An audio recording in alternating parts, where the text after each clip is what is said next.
Здравствуйте, это мобильные новости на Якутия-24. Меня зовут Нюргуяна Иванова, и я расскажу вам о событиях этой недели, которые не остались без внимания пользователей социальных сетей. Триумфом этой недели, которая буквально изменила сознание жителей нашей планеты, стал запуск сверхтяжелого ракеты-носителя Falcon Heavy. Его запустила американская аэрокосмическая компания SpaceX, которая принадлежит бизнесмену и изобретателю Илону Маску. За стартом аппарата с космодрома на мысе Канаверал в США можно было наблюдать в прямом эфире в YouTube. Изюминка испытательного пуска сверхтяжелой ракеты, способной доставлять на орбиту груз весом примерно 64 тонны, стал вывод на солнечную орбиту красного автомобиля Tesla Roadster из личной коллекции Маска.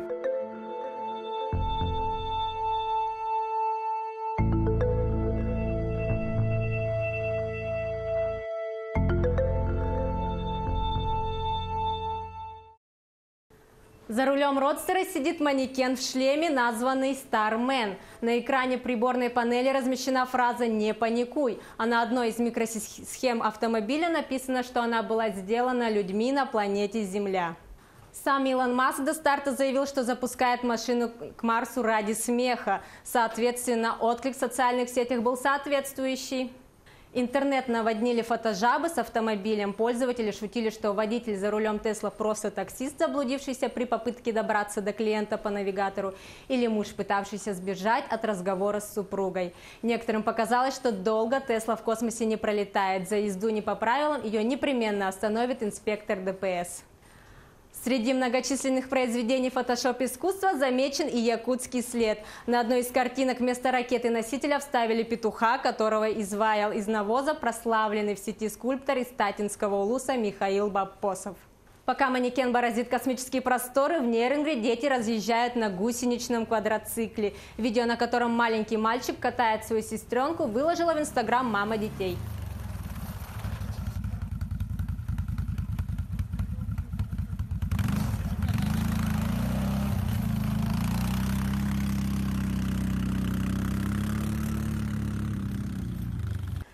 Тема морозов как никогда актуальна в этом году в социальных сетях. Всю неделю люди обсуждали фотографии заснеженной Москвы. За двое суток в столице выпало 125% месячной нормы осадков. Явление уже прозвали сильнейшим снегопадом столетия. Вывезенного снега со столичных улиц хватит, чтобы доверху заполнить стадион Лужники. Спрос на лопаты вырос в 11 раз, но это не помогло жителям Центральной России устранить проблему. К уборке снега были привлечены более 100 военнослужащих, 2 грейдера и универсальная дорожная машина. Несмотря на природный катаклизм, россияне активно делятся своими фотографиями и впечатлениями в соцсетях. А в Южной Якутии снег только порадовал жителей Нерюнгри. Красивый снегопад запечатлели в вечернее время, и это действительно красивое зрелище. В то время как в Белокаменной для устранения последствий обильного снегопада привлекают военную технику, жители поселка Сардах Среднеколымского района Якутии обходятся лопатами. Отмечу, что там снега выпало не меньше. То, что морозы якутянам не страшны, подтвердили моржи из Чурапчинского района республики. Они вышли на главную площадь Якутска в минус 40 градусов и массово облились водой. Видео моментально разлетелось по сети и мобильным мессенджерам.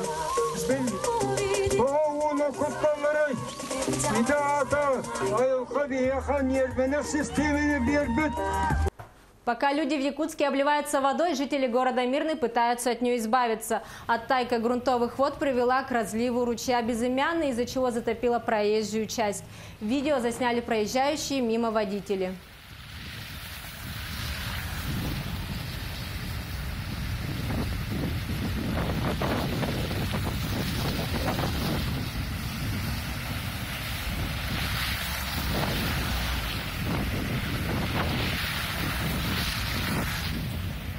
От якутских холодов в восторге пребывает известный российский блогер Илья Варламов. Его фотографии с заиндевевшими ресницами, бровями и бородой пополнили Инстаграм и Твиттер тревел-блогера.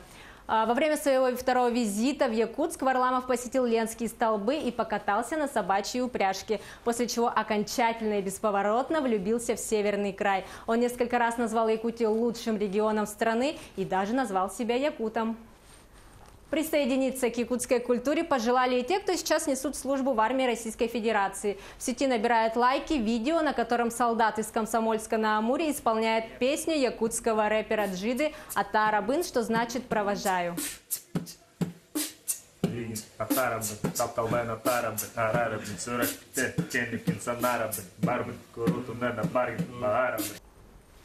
В том же Инстаграме набирает обороты акция в поддержку первого президента Якутии Михаила Николаева. Жители республики и первые лица государственной власти постят фотографии с народным лидером и желают ему скорейшего выздоровления и крепкого здоровья. Еще одним предметом обсуждения стало видео телеканала «Кубань-24» про День буквы «И». В честь этого события журналисты вышли на жителей села Итыккёль Татинского района. Как оказалось, якутское село является самым крупным в России населенным пунктом на эту букву. Сюжет успели оценить все жители нашего региона и даже Егор Борисов. Об этом он выложил пост в своем аккаунте в Инстаграм и заявил, что испытал гордость за якутян. Отметить, что руководитель региона сам является активным пользователем соцсетей. Спасибо вам, дорогие наши тыккуёльцы! Это потрясающе! Такие открытые, позитивные люди! Что-то просто невероятное творится в душе. Раз уж мы заговорили о национальной гордости, стоит отметить и видео, которое разлетелось по интернету. Олимпийских спортсменов из России радушно встретили в Южной Корее. Болельщики спели гимн Российской Федерации и тепло приветствовали участников Олимпийских игр. Зимняя Олимпиада уже началась, ну а мы пожелаем нашим спортсменам удачи.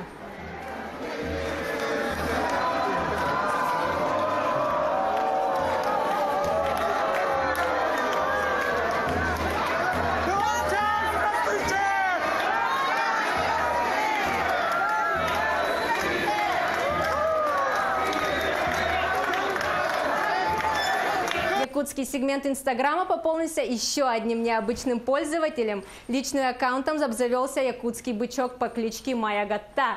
Это тот самый бычок, который отказался зимовать в коровнике, что совершенно не свойственно для представителей крупного рогатого скота. «Я живу в лесу и иду против системы», говорится в описании профиля. Подписчиков у революционера животного мира пока немного, но он уже вовсю общается с пользователями. Сам бычок просит строго не судить за ошибки, так как копытами не совсем легко печатать. Добрые пользователи в ответ желают необычному пользователю долгой жизни. «Надеемся, тебя не сидят», комментируют они. А вот тому, кто прославился за счет таких, как бычок Маягатта, пришлось на этой неделе несладко. Повару из Турции хотят запретить элегантно солить мясо. Департамент здравоохранения Нью-Йорка начал расследование в отношении турецкого повара Нусрета Гёкче по прозвищу Salt Б. Оказалось, что манера солить и резать стейки, которая прославила Гёкче, противоречит нью-йоркским санитарным нормам. Сотрудникам ресторанов нельзя прикасаться к готовым блюдам и носить золотые наручные часы. Турецкий повар нарушает оба правила. Однако Нусрет Гёкче быстро отреагировал на критику и надел перчатки. На этой неделе не повезло и соотечественнику Salt Б. Один из представителей кошачьего населения Стамбула пострадал от народной любви и заботы, набрав несопоставимый с нормальной жизнью вес. Теперь почти 20-килограммовому коту придется сесть на экспресс-диету. Кот с говорящим именем Томбалак, что можно перевести с турецкого как «толстяк», до недавнего времени как сыр в масле катался, лакомясь угощениями со столов стамбульцев. Дошло до того, что вес маленького обжоры перевалил за 18 килограмм, в 3 раза больше, чем должен весить здоровый кот. Местные жители всеми силами пытаются помочь обжоре вернуть форму. Его пытаются заставить бегать, но он выдыхается уже через 5 минут, тем более, что бегает он только за своей любимой едой – сосисками.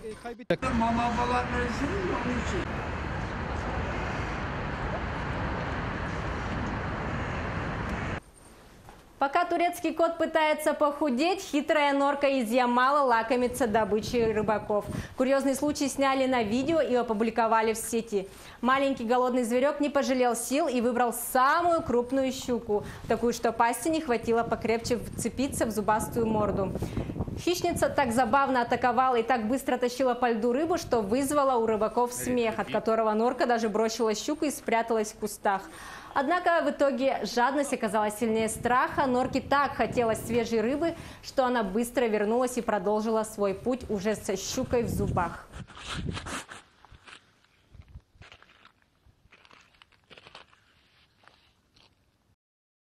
Еще один представитель братьев наших меньших умиляет сеть. Речь идет о собаке улыбаке из Таиланда. Джек Рассел Терьер по кличке Евро имеет одну особенность. Из-за неправильного прикуса кажется, что она все время улыбается. По словам хозяйки собаки, Евро очень энергичная и дружелюбная, а еще она любит цветы. Число подписчиков пса в Инстаграм достигает более 240 тысяч. А вот жителям Техаса совсем не до улыбок и смеха. Необъяснимое нашествие птиц засняли на одном из перекрестков в городе Мескит. По непонятной причине стая облюбовала именно его. Тысячи птиц сидели на стойках светофоров и кружили над дорогой. Комментаторам видео напомнило фильм ужасов «Птицы», снятый Альфредом Хичкоком в 1963 году. В киноленте рассказывается о вторжении птиц в обычный американский город. Впрочем, в некоторых комментариях поднимался более будничный вопрос: как отмывать машину после птичьего нашествия.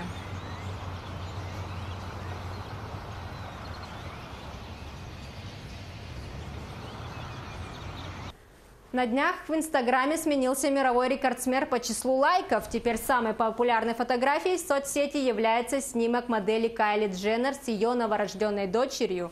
1 февраля юная представительница семейства Кардашьян впервые познала радость материнства, родив дочь своему бойфренду Трэвису Скотту. 6 февраля темноволосая красотка впервые показала первенца в Инстаграме. И именно эта фотография стала новым рекордсменом соцсети. Всего за 2 дня трогательный кадр Дженнер собрал почти 15 миллионов лайков, и это еще не предел.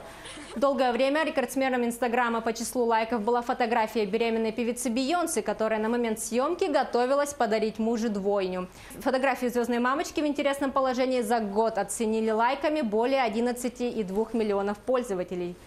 Лишь минувшей осенью ее сместил известный футболист Криштиану Роналду благодаря публикации снимка из палаты роддома. Его снимок, опубликованный в ноябре, собрал свыше 11,3 миллионов отметок «Мне нравится». Это были мобильные новости, новости, которые вы делаете сами. Если вы стали очевидцем интересного события и являетесь автором популярного ролика, присылайте нам свои материалы на телефон горячей линии, номер указан на экране, либо на электронный адрес nvknews@mail.ru. Также мы есть во всех популярных социальных соцсетях, ждем ваших сообщений. Ну а я прощаюсь с вами до следующей недели.